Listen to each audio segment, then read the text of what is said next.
Hi అండి, వేడి వేడి అన్నంలో కారపొడి వేసుకొని నెయ్యి వేసుకొని తింటే సూపర్ ఉంటుంది. ఇలాగ ఎవరైనా ట్రై చేశారా? నేనైతే మా అమ్మ వాళ్ళ ఇంటికి వస్తే ట్రై చేస్తాను.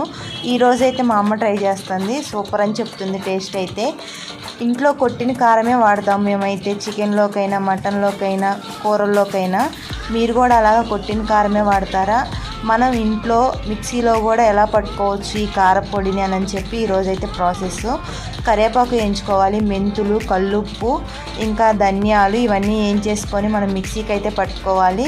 కొంచెం మెత్తగా అయిన తర్వాత కారపొడిని కూడా మిక్సీకి పట్టుకోవాలి. మిక్సీ పట్టేసిన తర్వాత జీలకర్ర, చిన్నులపాయలు అవి కూడా మిక్సీ పట్టుకోవాలండి. అవన్నీ మిక్సీ పట్టుకున్న తర్వాత కొంచెం జీలకర్ర, చిన్నులపాయలు ఎక్కువ యాడ్ చేసుకోవాలి, ఎందుకంటే టేస్ట్ బాగుంటుంది కాబట్టి. ఇలాగ ఎవరైనా ట్రై చేస్తే ఈ కారపొడి కామెంట్ చేయండి. నా వీడియోస్ కానీ నచ్చితే లైక్ చేయండి, షేర్ చేయండి, సబ్స్క్రైబ్ చేసుకోండి ప్లీజ్ అండి.